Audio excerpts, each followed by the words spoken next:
जी, अस्सलाम वालेकुम। उम्मीद है कि आप तमाम दोस्त खैरियत से होंगे और आज का दिन भी ट्रेडिंग के हवाले से अच्छा गुज़रा होगा। मार्केट में सारा दिन उसी तरह से सूरत-ए-हाल चलती रही जिस तरह के गुज़िश्ता चंद सेशन से हम देख रहे हैं। लेकिन मारी पेट्रोलियम का जिस वक़्त रिज़ल्ट आया तो उसके बाद मार्केट में काफ़ी गहमा-गहमी देखने को मिली। वॉल्यूम भी बेहतर हुए।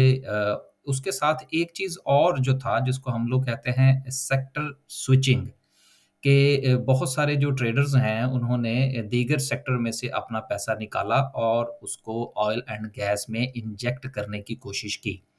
ये होता है जिस वक़्त सेलिब्रेशन होती है किसी भी हवाले से, अच्छा रिज़ल्ट आता है देन इस किस्म की स्विचिंग जो है वो देखने को मिलती है। इसके अलावा जब कोई सेक्टर जो है वो पीक कर जाता है देन भी उसमें जो है वो हमें प्रॉफ़िट टेकिंग और उसके साथ-साथ स्विचिंग जो है वो देखने को मिलती है। तो ट्रेडिंग पॉइंट ऑफ व्यू से जो है वो अभी भी मार्केट बेहतर है।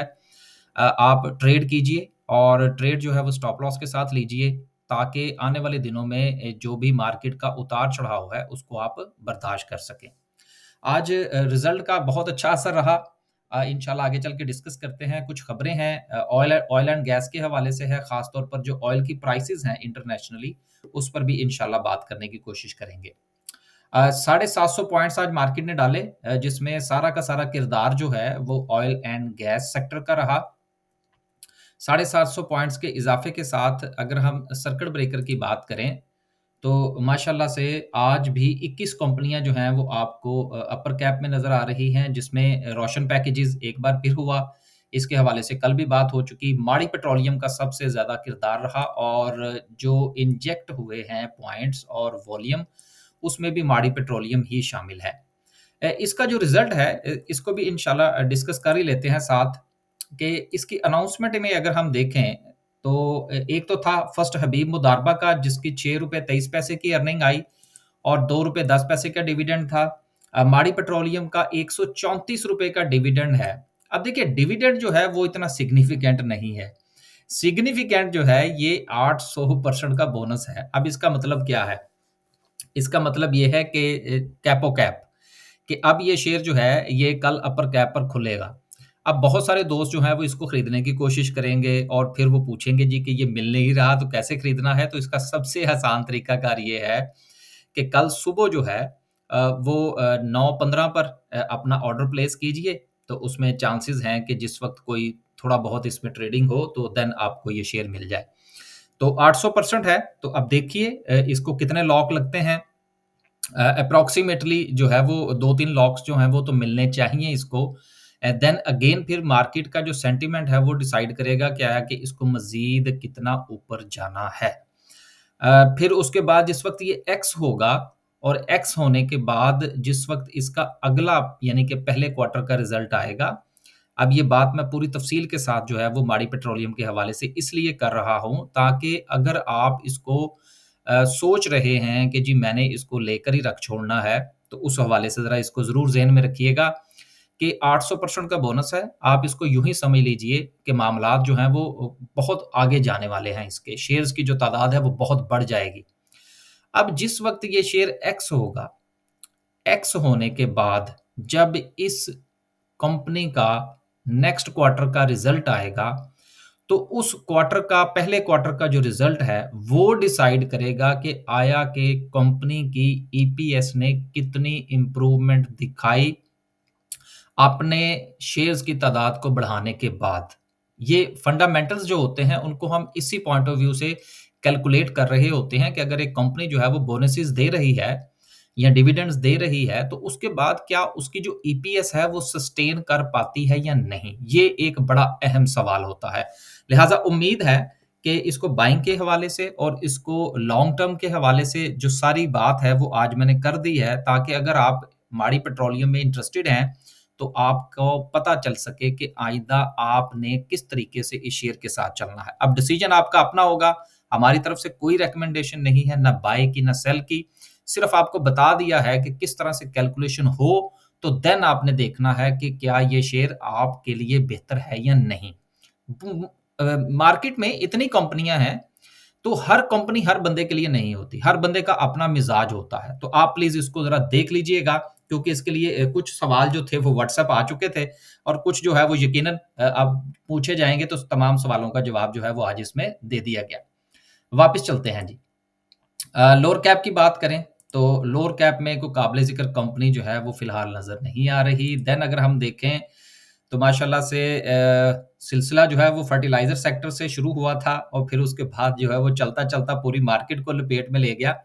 लेकिन ऑयल एंड गैस ने जो है वो बहुत ज़्यादा सपोर्ट किया। आज सेक्टर वाइज़ बात करें तो 450 पॉइंट्स जो है वो सिर्फ़ और सिर्फ़ ऑयल एंड गैस के हैं। 118 पॉइंट्स जो हैं वो सीमेंट सेक्टर ने भी डाले, कुछ कमर्शियल बैंक्स ने भी एंड सो 4-4 5-5 10-10 पॉइंट्स के साथ मार्केट जो है वो थोड़ा-सा अपने आप को सस्टेन करने की कोशिश करती रही। रिज़ल्ट्स हो गए उसके बाद इंशाल्लाह चार्ट जो है वो लास्ट पे डिस्कस करेंगे।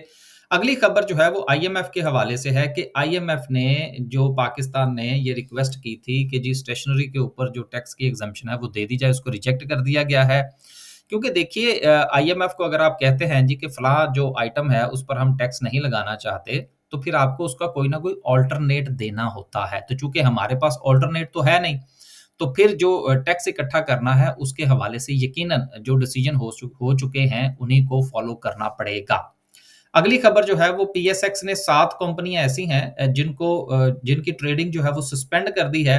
मैंने ये 7 की 7 कंपनियाँ देखी हैं, इसमें से कोई भी काबिल ज़िक्र कंपनी नहीं है जिस हवाले से कोई थोड़ा-सा परेशानी हो। हाँ, यकीनन वो दोस्त अहबाब जिनके पास इन कंपनीज़ के शेयर्स हैं, वो तो यकीनन परेशान होंगे।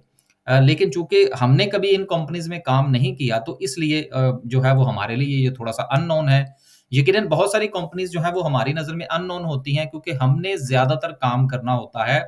जो कंपनीज़ जो हैं वो केएसई 100 में फ़ॉल करती हैं या केएसई ऑल में भी हों, तो उसमें भी हमारी कोशिश ये होती है कि हम उन कंपनीज़ में काम करने की कोशिश करें या रिकमेंडेशन रखें जो कि थोड़ा-सा जो है वो मार्केट में रहती हैं, जिसको हम लोग मार्केट का शेयर कहते हैं। तो ये आप देख लीजिएगा, अगर आप में से किसी के पास इसके शेयर्स हैं, तो वो अपना फैसला कर लीजिएगा। अगली खबर जो है, वो इंटरेस्ट रेट के हवाले से है कि हुकूमत ने जो 355 अरब के टी बिल्स के हवाले से जो मामलात हुए हैं, अब उसमें जो कट ऑफ यील्ड है वो मज़ीद 54 बेसिस पॉइंट्स नीचे चली गई है। अब इसका क्या मतलब है कि ये जो इस तरह की खबरें होती हैं, ये बेसिकली आपको ये बता रही होती हैं कि आने वाले दिनों में पाकिस्तान में मॉनेटरी पॉलिसी में जो शरह सूद है, वो मज़ीद नीचे आने के चांसेज़ है। ये बेसिकली उसके लिए ग्राउंड्स बनाई जा रही होती हैं। ये ग्राउंड्स फ्राहम करती हैं।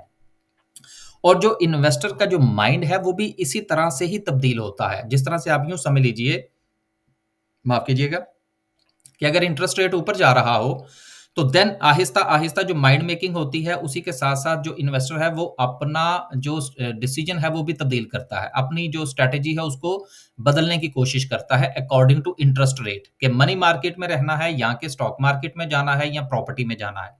अब ये आहिस्ता-आहिस्ता जो 54 बेसिस पॉइंट्स की मज़ीद बात हुई है, इसका मतलब ये है कि नेक्स्ट मॉनेटरी पॉलिसी में 1% का चांस जो है वो हो सकता है, जो कि मार्केट को सपोर्ट करेगा सितंबर के बाद, ये ज़हन में रखिएगा। आगे चलते हैं जी।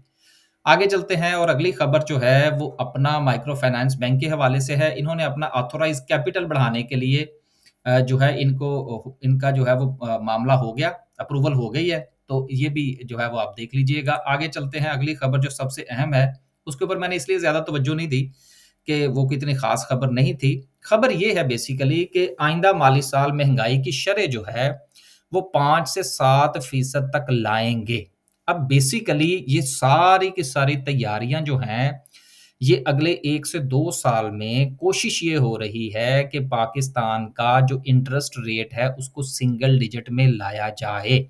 और ये उसी सूरत में मुमकिन होगा कि जिस वक़्त हमारी जो इन्फ्लेशन है, वो भी सिंगल डिजिट में आएगी। लिहाज़ा इस हवाले से जो प्लानिंग है, जो कि स्टेट बैंक ऑफ पाकिस्तान ने जो सेनेट की कायमा कमेटी के साथ डिस्कस किया है और उनको ब्रीफिंग दी है, उसके तहत अगर मामलात इसी तरह से चलते हैं और स्मूथली जो है वो मामलात जो है वो पाया तकमील को पहुँचते हैं और आईएमएफ का प्रोग्राम इसी तरह से लेकर चला जाए, तो चांसेज़ हैं कि पाकिस्तान में शरह सूद जो है वो अगले चंद सालों में जिसका टारगेट जो है वो सिंगल डिजिट में है, सिंगल डिजिट का मतलब 9% की बात कर रहा हूँ मैं।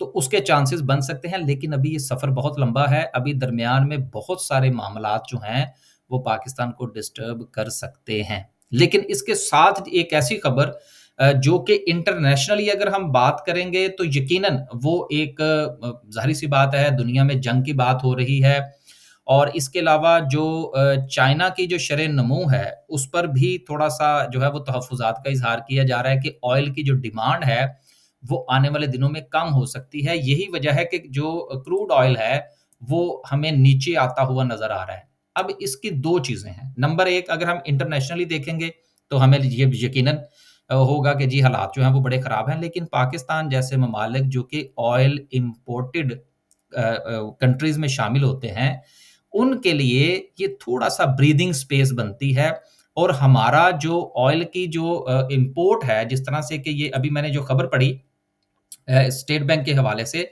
इसमें भी ये चीज़ शामिल है कि पाकिस्तान की जो इम्पोर्ट्स हैं, ख़ास तौर पर ऑयल के हवाले से, वो भी कम हुई हैं। अब लिहाज़ा इम्पोर्ट के हवाले से जो बिल है, जिस वक़्त वो कम होगा, तो यकीनन आपके बजट में स्पेस होगी और आपको थोड़ा-सा साँस मिलेगा।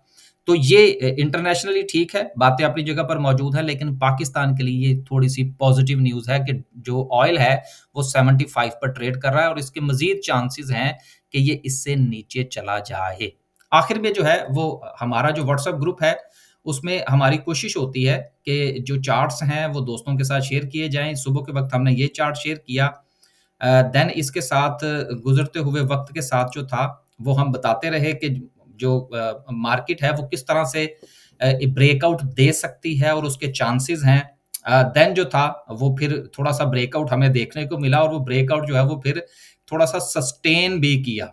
तो अगर आप हमारे इस ग्रुप का हिस्सा बनना चाहते हैं, आज हमारी जो बाय एक्सेल की कॉल थी, उसमें हमारा एयर लिंक बड़ा अच्छा चला और एयर लिंक जो है उसमें हमें अच्छा जो है वो ब्रेकआउट देखने को मिला।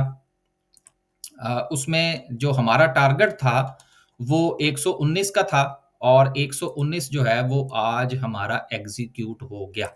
तो आप अगर हमारे बायसेल ग्रुप का हिस्सा बनना चाहते हैं, तो आप इस नंबर पर दिए गए नंबर पर व्हाट्सएप कीजिए और व्हाट्सएप ग्रुप का हिस्सा बन जाइए। इंशाल्लाह 14 अगस्त के बाद जो है वो प्रोग्राम है कि इन्वेस्टर के पॉइंट ऑफ व्यू से भी हम अपनी कोई सर्विस जो है वो लॉन्च करें, जिसमें बाय सेल की सर्विसेज़ तो शामिल हों, लेकिन उसके साथ-साथ कोई वीकली या मंथली जो है वो कोई सेशंस भी अरेंज किए जाएँ, ताकि डिस्कशंस का सिलसिला जो है वो जारी रहे, जिसमें इन्वेस्टर्स के पास ये अपॉर्च्युनिटी हो कि वो मंथ में एक बार जो है वो हमारे साथ डिस्कशन कर सकें और कुछ अपनी स्ट्रैटेजी बना सकें। इंशाल्लाह ये भी चीज़ें जो है ये साथ-साथ अनाउंस करते रहेंगे। वापस चलते हैं और डिस्कस करते हैं आज की कैंडल को।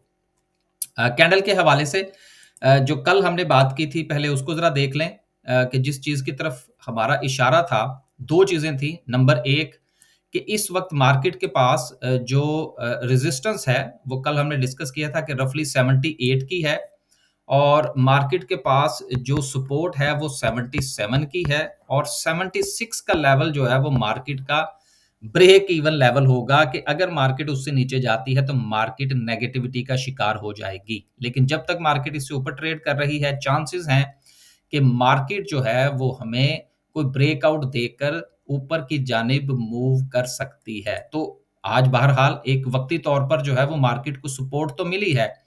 अब इस हवाले से चांसेस हैं कि मार्केट जो है वो थोड़ा-सा यहाँ से हमें मूव करती हुई दिखाई दे सकती है। लेकिन अगेन एंड अगेन जो सबसे अहम चीज़ है इस वक़्त कि नेक्स्ट मार्केट के पास जो रेज़िस्टेंस है वो कौन-सी होगी?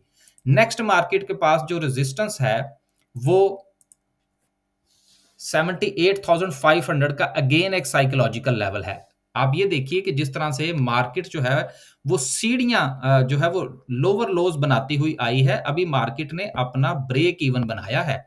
ये चीज़ आप ज़हन में रखिएगा। अभी मार्केट का ट्रेंड जो है वो बदला नहीं है। बदलेगा उस वक़्त जिस वक़्त मार्केट अपने इस लेवल को जो कि 78,500 का लेवल है। मैं दोबारा से फिर पहले ज़रा इसको एक्सप्लेन कर दूँ कि जिस तरह से ये अक्सर जो है वो हम वीडियो में डिस्कस करते हैं कि जिस वक़्त डाउन ट्रेंड में हो तो उस वक़्त मार्केट जो है वो आपको लोअर हाइज़ बनाती हुई नज़र आती है। अब यहाँ पर आके मार्केट रुकी। अब यहाँ से मार्केट ने ऊपर जाना है तो इसका पहला जो हाई बनेगा वो 78,500 का होगा। देन मार्केट वहां से थोड़ी सी जो है वो प्रॉफिट टेकिंग का शिकार होगी, देन उसके बाद वो इसको ब्रेक करेगी। अगर मार्केट 78,500 को ब्रेक करती है, देन हम कहेंगे कि यस, चांसेस हैं कि मार्केट अब अपने हायर हाइज की तरफ जाएगी। क्या आज के इस ब्रेकआउट के बाद हम ये कह दें कि जी मार्केट जो है वो अपने हायर हाइज की तरफ जा रही है? तो ऐसा नहीं होता। टेक्निकल्स में एक चीज जो है वो पहले डाउनवर्ड का शिकार होती है, फिर वो साइडवेज होती है, देन उसके बाद वो हायर हाइज बनाती है। तो हायर हाइज बनाने के लिए मार्केट का 78,500 को अच्छे वॉल्यूम के साथ ब्रेक करना जरूरी है। इस वक्त जो सेक्टर वाइज सिचुएशन है, बैंक्स जो हैं वो डिप्रेशन का शिकार हैं, सीमेंट जो है उसमें भी कोई खास मूव नहीं है, स्टील में ज्यादा मूव नहीं है। लेकिन सेक्टर की बात अलग है, इंडिविजुअल शेयर्स में मामलात जो हैं वो डिफरेंट तरीके से चल रहे हैं। हमारी भी कोशिश यही है कि दोस्तों के साथ बाय सेल का जो ग्रुप है उसमें इंडिविजुअल शेयर्स जो हैं उनके ऊपर ज़्यादा तवज्जो दी जाए। आप भी इंडिविजुअल शेयर्स में ट्रेड कीजिए, स्टॉप लॉस के साथ ट्रेड लीजिए, इंशाल्लाह आपकी जो पोर्टफोलियो की जो सूरत-ए-हाल है वो बेहतर होगी। कुछ ना कुछ प्रॉफिट मार्केट में से निकालते रहिए, जितना भी मिले 1%, 1.5%, आधा परसेंट, 2%, कुछ ना कुछ प्रॉफिट टेकिंग करते रहिए साथ-साथ, क्योंकि अभी मार्केट जो है वो अपनी जो मूव है उसके लिए सितंबर का इंतज़ार करना ज़रूरी है। उसके साथ-साथ मैंने आपसे गुज़ारिश की थी कि आईएमएफ का पैकेज जो है वो गो थ्रू होना ज़रूरी है, सस्टेनेबिलिटी ज़रूरी है। पाकिस्तान में जब तक वो नहीं होगी, मार्केट आपको दोबारा से बड़ी मूव दिखाना इसके लिए ज़रा मुश्किल होगा, जबकि मार्केट अपना एक हाई ऑलरेडी बना चुकी है। इजाज़त दीजिए, इंशाल्लाह एक नए व्लॉग के साथ हाज़िर होने की कोशिश करेंगे। अल्लाह हाफ़िज़।